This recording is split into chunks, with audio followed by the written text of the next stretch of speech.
Hey YouTube, and welcome back to my channel. Happy 2019. Some of you guys may or may not have noticed, but I took a little step back from social media for a while to rejuvenate and think of new ideas. And I told you guys about some of the ideas I was thinking of filming. And I asked you guys what you wanted to see next on my channel, what you wanted to be the first video of 2019.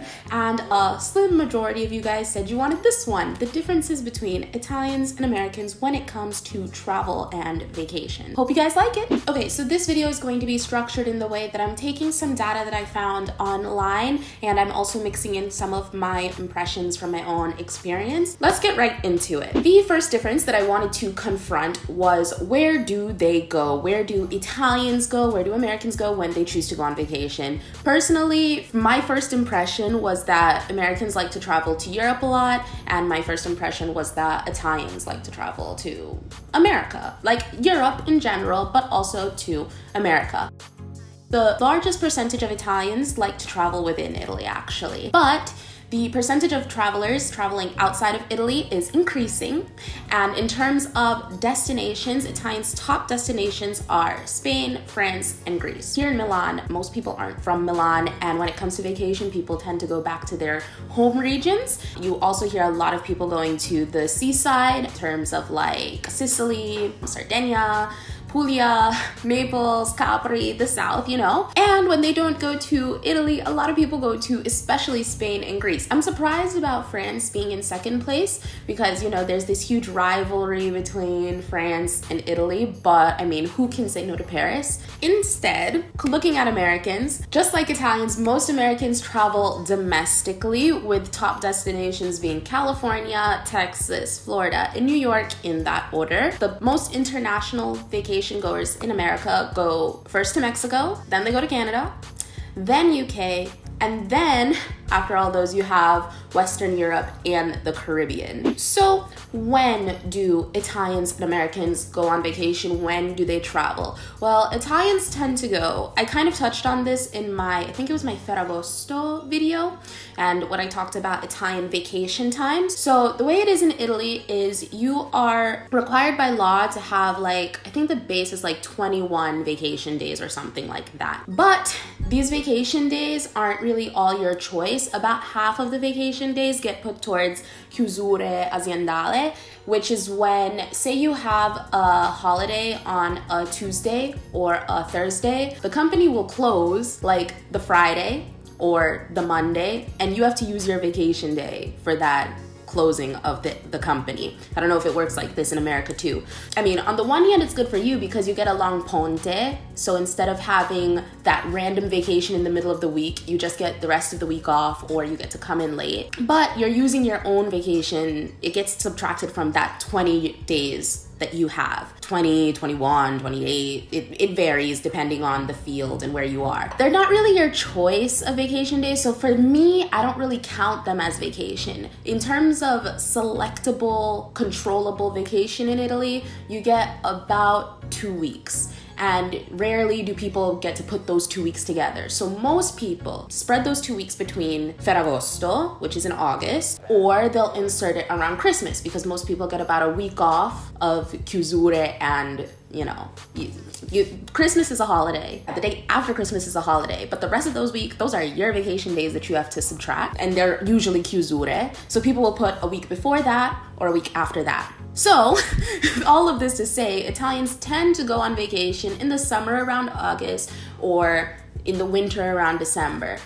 They'll go on vacation during these chiusure, so there are a lot of public holidays in spring, like you have the 25th of April, you have the 1st of May, you have Easter, so you'll see a lot of people traveling around then. I think that's kind of about it in terms of when you actually could go on vacation as an Italian. If you're smart though, you can always like request to go at some other time, but you have to request like way ahead of time, and some companies might not be as flexible in letting you take your vacation when you actually want to take your vacation. So that's Italians. Americans, on the other hand, I don't feel like they have this kind of preference. One of the sources that I found actually said that more than half of Americans ended the year with unused vacation days, like they didn't end up using their vacation days. First of all, let's just take the fact that not all Americans have paid vacation. It's not there's no federal law regulating this, like in Italy, saying that you have to have 20 days of vacation. So outside of like public holidays, there are some people that don't even have paid vacation in America.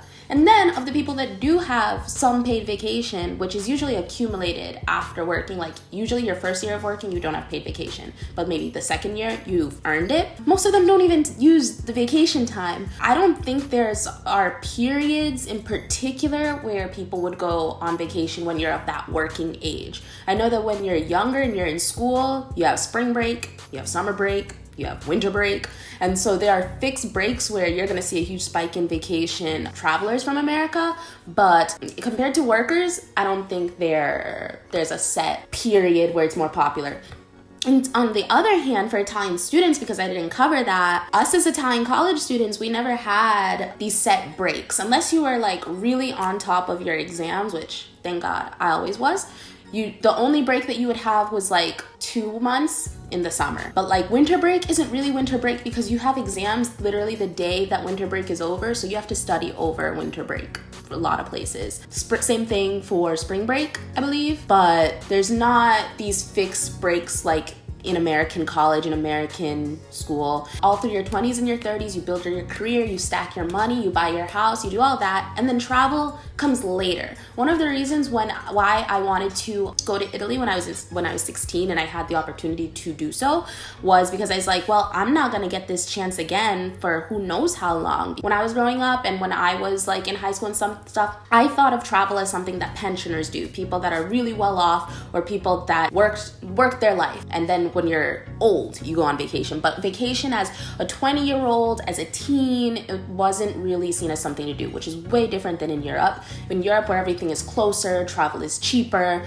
people travel their whole lives. Like you start traveling when you're a baby, that family goes on vacation, and it's a given, whether you're rich, whether you're not rich, like everybody travels in Europe, and it's really easy and it's really cheap. So there's not this mentality, I feel. Vacation is vacation. It's something that's given in that year. It doesn't matter. This was a difference. Whereas as Americans, I think a lot of us put it off until you're in the position to do so. Work hard first and then enjoy later. This is changing though. Right now, you know, the huge trend is live your best life, get out there, see the world, travel cheaply. Now that there are things like Airbnb and low-cost flights, it's a lot easier for Americans to travel. It's still more expensive than in Europe. Flights within and outside of America are super expensive. I guess it makes sense because it's big, but not really. It's still really expensive, but the trend is definitely changing and more young people are traveling more often and farther.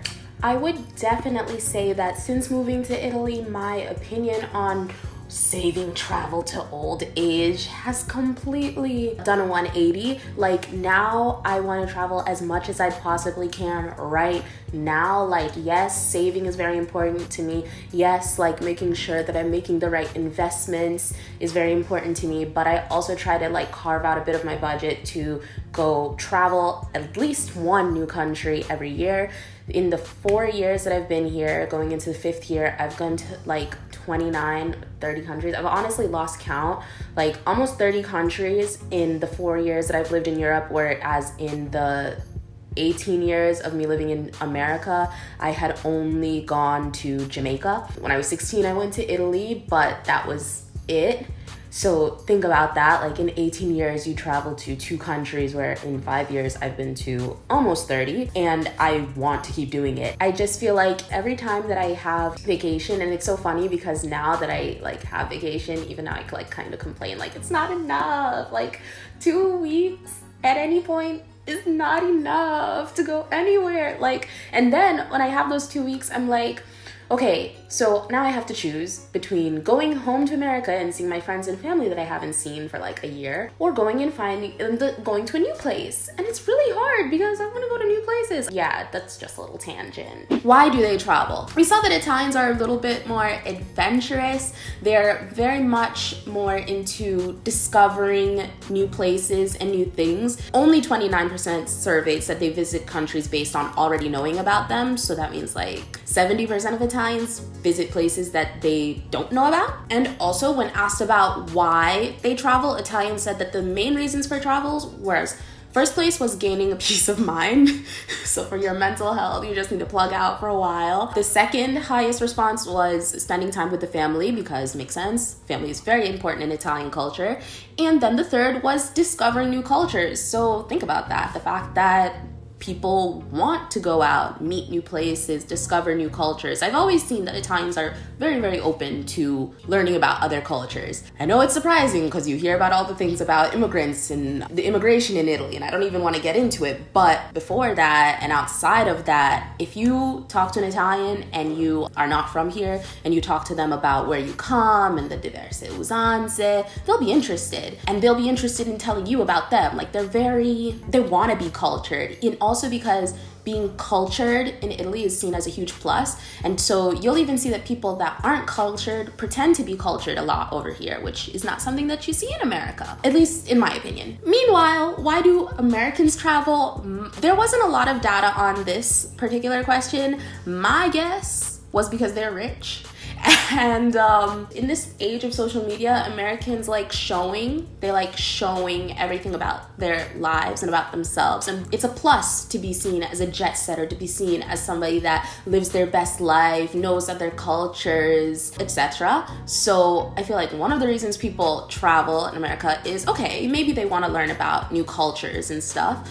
But another part of it is also to floss and flex on the social media, let people know that you're living your best life and live this life that you think you're supposed to live, and also show it. But that's just my opinion. One of the articles talked about the fact that Americans, when they travel, they tend to go to places that are much more well-known and much more famous. So that says something about why they travel, maybe. Why would you go someplace that's super famous? I guess it's because you feel like it's necessary to see it. In order to be cultured, you have to see the Colosseo. In order to be cultured, you have to see X, Y, Z. And also the fact that I said that Americans don't have a lot of time to travel, given the expense of going to and from America, people tend to spend like at max, but also minimum 2 weeks. 2 weeks is basically, also for me, the only amount of time that's worth it to go that far.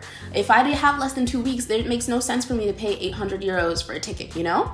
So you have 2 weeks, but also 2 weeks is like the maximum amount of time you're gonna be able to take off from work. So in that 2 weeks that you have to be in Italy and that you paid a lot of money for that plane ticket for, you have to see everything, which we all know is impossible. So of course, you have to prioritize. You can't see everything, so you see the important things. You see Rome, Venice, and Florence, and then you leave. And also for efficiency, you have a set amount of time, you have your budget, and so it's kind of obvious that you're gonna see the biggest, best, famous stuff. One more reason that I think Americans travel, which you probably won't see with Italians, is to reconnect with their roots.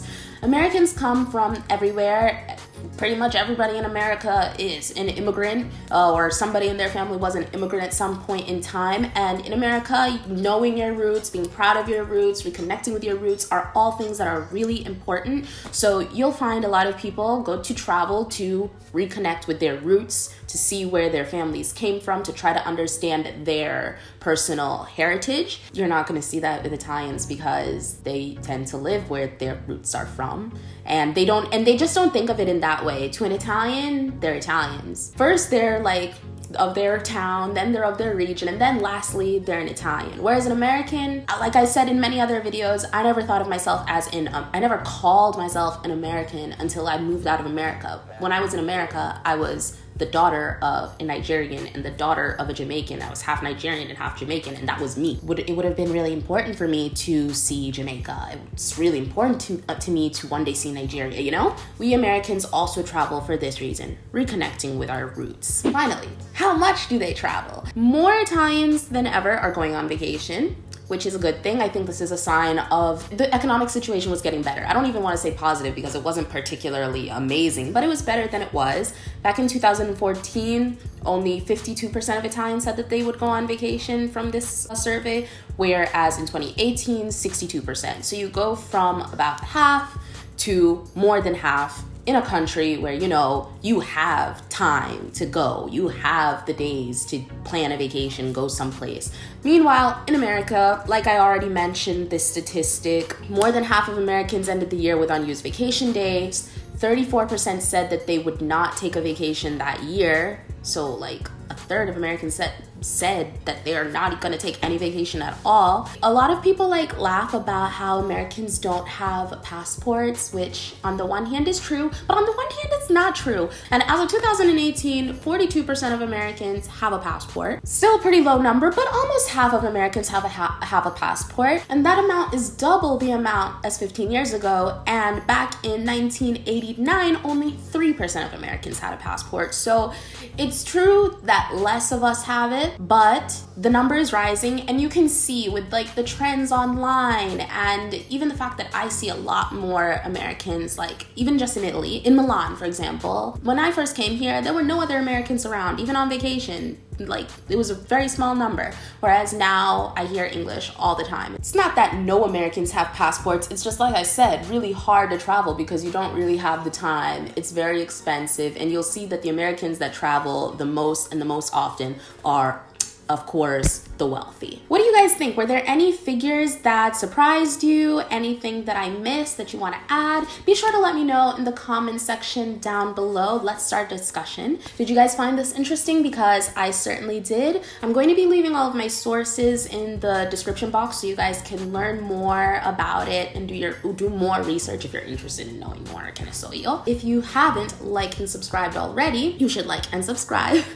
And as always, you guys, I'll see you in my next one. Mwah.